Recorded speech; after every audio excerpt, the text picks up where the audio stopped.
Friends, आज हमारे पास आया जी एक ओ जनरल का डीसी इन्वर्टर एयर कंडीशनर है। उसका जो आउटडोर मॉडल है उसके पीसीबी हमारे पास रिपेयरिंग के लिए आया है। और इसमें देखें तो काफ़ी मसला आया हुआ है।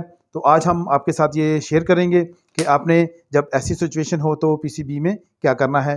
तो सबसे पहले तो जब हम इसको देखते हैं तो इसका फिज़िकल टेस्ट जो है वो हमें करना चाहिए। और फिज़िकली टेस्ट जब देखते हैं तो बहुत ही क्लियरली हमारे पास यहाँ पे देखें पीसीबी के अंदर हमें नज़र आ रहा है।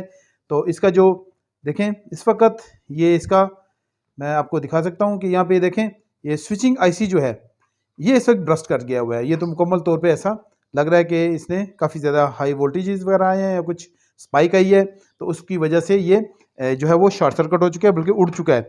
और इसके अलावा भी जो है मैं अगर देखूं तो यहाँ पे इसी के साथ जो इसका जो सिस्टम है जो चॉपर के साथ, और इसके अलावा जो जो इसका सिस्टम है एसएमपीएस का सिस्टम है। तो देखें यहाँ पे फिजिकली जो है मैं जब देखता हूँ तो ये डायोड भी उड़ी हुई है। अब यहाँ पे हमें चेक करना होगा कि और यहाँ पे क्या क्या चीज़ ख़राब है। अगर ये चॉपर ख़राब है या और कोई चीज़ ख़राब है तो फिर भी ये काम दोबारा से नहीं करेगा अगर हम इसमें ये चीज़ें चेंज कर भी दें। अब यहाँ पे ये मेरे पास जो पीसीबी है वो फर्स्ट टाइम जो है वो रिपेयरिंग के लिए आया है, और मुझे नंबर नहीं मालूम कि इसमें आईसी नंबर जो है वो स्विचिंग वाला जो आईसी है वो कौन सा लगता है। तो देखिए मैं आपको दिखाता हूँ कि ये आईसी जो है वो मुकम्मल तौर पे ब्रस्ट हो चुका है, जिसको कि मैंने देखें अभी बाहर निकाला है। लेकिन यहाँ पे मेरे पास कोई चांस ही नहीं है कि मैं इसको पहचान सकूं या जान सकूं कि ये कौन सा आईसी है। हाँ, इसकी जो टांगे हैं वो मेरे पास ये बहुत ज़बरदस्त मेरे जो पहचान के लिए काम करेंगी आगे चल के, क्योंकि मैं इसका जो ड्राइंग है वो बनाऊंगा तो मेरे लिए आसानी होती जाएगी कि मैंने इसको कैसे जो फाइंड करना है। तो नॉर्मली देखिए मैंने यहाँ पे एक और पीसीबी रखा है। ज़्यादातर पीसीबी ये वाले आते हैं और मेरे पास बहुत से रिपेयरिंग के लिए आते हैं, और तकरीबन मुझे पता है कि इनमें क्या क्या फॉल्ट आता है, किस जगह पे क्या चीज़ आती है। तो काफ़ी ज़्यादा स्टडी मेरी इस पर हो चुकी है, तो इसलिए मेरे लिए आसान है। तो देखें ये कम्युनिकेशन सिस्टम जो है वो मैं देखता हूँ तो अक्सर ये जो पुराना जो मैंने दिखाया आपको कि मुझे पता है, तो वो इस तरह के ये कम्युनिकेशन आईसीज उसमें लगे होते हैं। जबकि अगर देखा जाए इस पीसीबी को तो इसका कम्युनिकेशन जो देखें सिस्टम उससे बिल्कुल मुख्तलिफ है। तो मैं आपको दिखा देता हूँ जब मैं इसको स्टडी करता हूँ। तो देखें यहाँ पे ये इसकी पिंक कलर की जो वायर है ये इसकी कम्युनिकेशन वायर है, और ये देखें ये सारा ये सिस्टम लगा हुआ है। और इसके बाद देखें यहाँ पे मैं देखता हूँ तो यहाँ पे गौर से देखता हूँ एक ऑप्टोकपलर यहाँ पे लगा हुआ है और एक ऑप्टोकपलर यहाँ पे लगा हुआ है। इसका मतलब है कि इसका जो कम्युनिकेशन है वो भी डिफरेंट है, और इसका जो स्विचिंग आईसी है वो भी डिफरेंट है, क्योंकि इसका एक तो चॉपर जो है वो छोटा लगा हुआ है। उनमें ज़्यादातर जो जितने भी सिस्टम आता है उनमें ये देखें बड़े चॉपर्स आते हैं। तो अब यहाँ पे मेरे लिए डिफ़िकल्टी ये हो रही है कि अगर मैं टॉप यानी कि देखें मैंने नंबर यहाँ पे लिखा है जो आईसी इन पीसीबीज में आता है। तो देखें अक्सर ये वाला पीसीबी में टॉप 243PN नंबर जो है वो लगा होता है, जो कि आसान है और मेरे पास काफ़ी ज़्यादा तादाद में पड़े भी हुए हैं। तो मैं इनमें ये लगा के तो जो है वो इसको ठीक कर सकता हूँ। लेकिन यहाँ पे मसला ये है कि अगर मैं इसमें लगा देता हूँ और सिस्टम जो है वो अच्छे से काम नहीं करता है, और अगर मैं लगाने के बाद और कोई चीज़ जल गई तो बस फिर ये पीसीबी रिपेयरिंग से निकल जाएगा। तो इसलिए मैंने अब यहाँ पे चांस नहीं लेना है ज़रा सा भी, और मैं इसकी क्या करूँगा, मैं इसकी मुकम्मल स्टडी करूँगा। स्टडी कैसे करूँगा, देखें यहाँ पे इसकी जो ये वाली 4 पिनें हैं, एक एक पिन को मैं स्टडी करके और यहाँ पे जो कुछ इंस्टॉल है, जो सिस्टम यहाँ पे इंस्टॉल किया गया है उसको देखूँगा कि ये क्या चीज़ें यहाँ पे लगी हुई हैं। देखें यहाँ पे ये 4 पिनें हैं, तो ये चारों पिनें एक जगह पे ज्वाइंट हैं। तो मैं दिखा देता हूँ आपको बैक साइड से। आईसी नंबर 300, तो ये देखें आईसी 300, तो ये देखें, और ये कौन सी साइड है जी, ये नेगेटिव साइड है। देखें यहाँ पे मैं जब इस तरफ से देखता हूँ तो ये देखें ये इसकी नेगेटिव साइड के साथ ये कैपेसिटर जो बड़ा वाला है इसके नेगेटिव साइड पे ये लगी हुई है। तो एक तो चीज़ मुझे क्लियर हो गई कि ये यानी कि इसकी ये इसका सोर्स है, ये इसका सोर्स पिन है। अब यहाँ पे इस पिन को जब मैं सिंगल को देखता हूँ तो ये लगी हुई है, देखिए इसके दरमियान में यहाँ पे जो है वो लगा हुआ है, यहाँ पे देखें टीवीएस लगा हुआ है। तो टीवीएस अक्सर जो लगाया जाता है, जब मैं अक्सर देखता हूँ तो वो लगाया जाता है जी जो कि इलेक्ट्रिक आ रही होती है और ड्रेन के साथ लगाया जाता है। जहाँ पे स्विचिंग जो है वो ड्रेन होती है तो वहाँ पे लगाया जाता है। तो ये भी आसान हो गया मेरे पास कि यहाँ पे ये ड्रेन है। लेकिन ये दो पिने हैं अब इनको समझना पड़ेगा और इसके लिए ये तमाम सिस्टम जो है यहाँ पे देखें लगा हुआ है। ये TL431 लगा हुआ है, कैपेसिटर्स लगे हुए हैं, डायोड्स लगी हुई हैं। तो इन सब को मुझे ड्रॉ करना पड़ेगा कि मैं अब यहाँ पे कौन सा IC जो है वो इस्तेमाल करूँ। इसके अलावा एक और चीज़ मैं आपको बता देता हूँ कि जो मैं इसमें देखता हूँ और मेरी नज़र में होनी चाहिए कि यहाँ पे इस PCB में मुझे कोई भी वोल्टेज रेगुलेटर लगा हुआ नज़र नहीं आ रहा है। तो इसका मतलब ये हुआ कि तमाम के तमाम जो वोल्टेजेस हैं वो डायरेक्टली चॉपर से सिस्टम को जा रहे हैं, क्योंकि देखें एक भी कहीं पर भी आगे या पीछे इसके कोई भी वोल्टेज रेगुलेटर मौजूद नहीं है। तो इसलिए यहाँ पे मैं एक्सपेक्ट कर सकता हूँ कि या तो 12 वोल्ट, 15 वोल्ट और 5 वोल्ट जो है यहाँ पे आने चाहिए। तो चलिए देखते हैं कि ये सिस्टम जो है वो इस तरह से काम कर रहा है कि नहीं। अब यहाँ पे आप देख सकते हैं कि जो PCB है उसमें से मैंने काफ़ी चीज़ें निकाल दी हैं।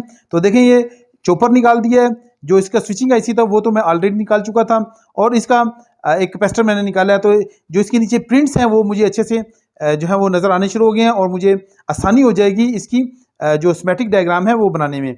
अब इसका जो चॉपर है जब मैंने उसको निकाला, देखें चॉपर की जो लो साइड है इसके ऊपर 5 पिनें मौजूद हैं और जो इसकी हाई साइड है वहाँ पे 4 पिनें हैं, एक पिन यहाँ पे मौजूद नहीं है। तो टोटल यहाँ पे 10 पिनें थी, तो जो इसकी 5 नंबर पिन है वो यहाँ पे मौजूद नहीं है।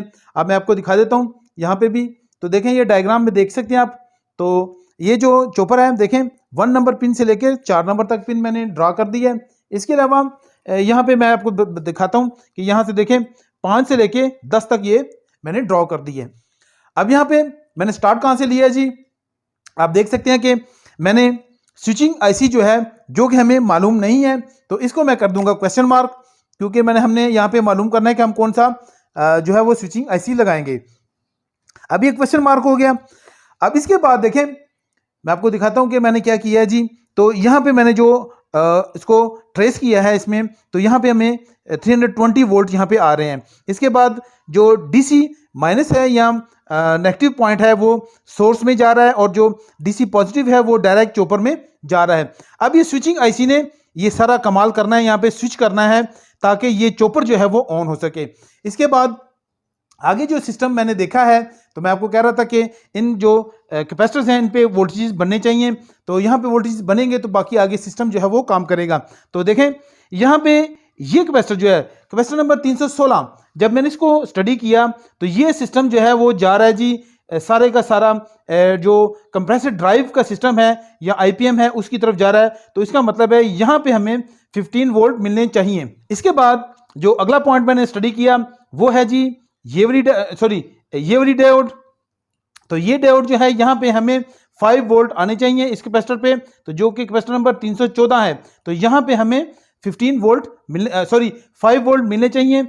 ये 5 वोल्ट जब मिलेंगे तो ये वोल्टेज डिटेक्टर में जा रहे हैं, जो कि है वोल्टेज डिटेक्टर 4.2 वोल्ट का डिटेक्टर है, तो यहाँ पे लगा हुआ है। इसके बाद ये वोल्टेज डिटेक्टर यहाँ पे जब वोल्ट जो है सेंस करता है, उसके बाद ये आगे सिस्टम को और जो कंट्रोल सिस्टम है उसको देता है सप्लाई। अब यहाँ पे रह गया जी तीसरा कैपेसिटर, तो कैपेसिटर नंबर 315, यहाँ पे हमें 12 वोल्ट मिलने चाहिए। तो जो 12 वोल्ट हैं वो यूज हो रहे हैं। देखें यहाँ पे मैंने इसको ट्रेस किया, तो जब मैंने इसको ट्रेस किया तो ये डायरेक्टली जा रहे हैं जी इस ULN 2003 में। तो ULN 2003 में जाते हैं, तो ये जो ऑपरेशन के लिए किस लिए यूज होते हैं जी, तो ये जा रहे हैं जी इस स्विचिंग रिले और ये स्विचिंग रिले को ऑन करने के लिए इस्तेमाल होते हैं। अब यहाँ पे ये हमने समझ लिया कि यहाँ पे हमें वोल्टेज कहाँ कहाँ मिलने चाहिए। अब बात करते हैं जी इन 2 पिनों की। तो इन 2 पिनों पे कैसे ये इसकी आगे स्कीमेटिक चल रही है वो पहले बना लेते हैं, फिर इसको समझते हैं और फिर IC डिसाइड करते हैं कौन सा IC इसमें लगेगा। अब यहाँ पे आप देख सकते हैं कि मैंने जो है वो मुकम्मल इसकी स्कीमेटिक डायग्राम जो है वो ड्रॉ कर दिया है, लेकिन ये रेफरेंस IC में इसमें लगाया तो इसकी तमाम मैंने पिनों की जो है वो ड्राइंग नहीं बनाई है। सिर्फ और सिर्फ मैंने एक जेस्चर देने की कोशिश की है कि यहाँ पे हम क्या इंस्टॉल कर सकते हैं, क्योंकि अगर मैं मुकम्मल बनाऊँ तो काफ़ी टाइम लग रहा था, तो इसलिए इतना टाइम नहीं था, तो मैंने बचत के लिए मैंने छोटा काम किया है। अब यहाँ पे देखें ये जो पिन है पिन नंबर 3 देखें, ये कैपेसिटर 10 माइक्रोफैरड और 25 वोल्ट के साथ इंस्टॉल है इसकी सीरीज़ में। तो इसका मतलब ये हुआ कि ये जो है वहाँ पे इसको मॉनिटर वोल्टेजेस या करंट लिमिट यहाँ पे सेट की गई है, क्योंकि मैंने इसे पहले भी एक वीडियो मैंने बनाई थी और उस वीडियो में मैंने इस आईसी को एक्सप्लेन किया था बड़े अच्छे से, और उसमें मुझे याद है अच्छी तरह से, आज से तकरीबन 2 हफ्ते पहले मैंने उसको अपलोड किया था। लेकिन चूँकि मुझे याद है, इसलिए जो ही मैंने ये ड्रा कर रहा था तो मुझे जो है वो आईसी याद आ गया कि वो वाला आईसी इसमें इंस्टॉल हो सकता है, क्योंकि सेम उसी तरह का ये प्रोसीजर यहाँ पे इंस्टॉल है। इसके अलावा रेफरेंस आईसी देखें यहाँ पे इंस्टॉल है, इसको मैंने मुकम्मल नहीं बनाया है, लेकिन यहाँ से मुझे आइडिया हो जाता है कि ये देखें रेफरेंस आईसी जो है वो वोल्टेज दे रहा है कौन सी पिन को जी, पिन नंबर 4 को। इसका मतलब है कि ये फीडबैक यहाँ से जनरेट हो रही है, फीडबैक जनरेट हो गए तो यहाँ पे आती है, तो इसके बाद ये स्विचिंग आईसी जो हो काम करता है। तो इसका मतलब ये हुआ कि ये जो हमने क्वेश्चन मार्क किया है वो हमारा क्वेश्चन जो हल हो चुका है। और हल कैसे हुआ है कि हमने यहाँ पे TNY 274 से लेकर 280 तक की जो फैमिली है इसमें से एक आईसी कोई भी लगा सकते हैं। इसके अलावा सिर्फ उनमें वोल्टेजेस के वाट जो है वो फ़र्क होता है, क्योंकि उसके आपने देखना है कि आपका जो सिस्टम है वो कितनी कैपेसिटी का है, उसके हिसाब से आप कोई चूज़ कर ले, 74, 76, 77, 780 तक यानी कि लगा सकते हैं आप। इसके बाद TNY 174 से लेके 177 तक एक और फैमिली है TNY की, तो इनमें से आप लगा सकते हैं। तो दोनों सेम है तकरीबन, इनमें इतना कोई ज़्यादा ख़ास फ़र्क नहीं है, डिपेंड करता है कि आपके पास कौन सा अवेलेबल है। अब यहाँ पे मैंने काफ़ी काम कर दिया हुआ है, लेकिन इसकी टेस्टिंग तो हमारी रह गई है, क्योंकि SMPS तो मैंने आपको समझा दिया है, लेकिन इसकी जो टेस्टिंग है वो भी बहुत ज़रूरी है, क्योंकि बाकी कंपोनेंट्स भी चेक करने हैं कि और तो कुछ ख़राब नहीं है इसमें। अगर हम चेक किए बगैर हम इसको लगा देंगे तो फिर से ये डैमेज हो सकता है। तो नेक्स्ट वीडियो में हम आपके साथ मिलेंगे और आपको इसकी टेस्टिंग करनी सिखाएंगे कि इस पीसी बोर्ड में कहाँ कितने वोल्टेज आते हैं और इसके अलावा कैसी चीज़ों को टेस्ट किया जाता है।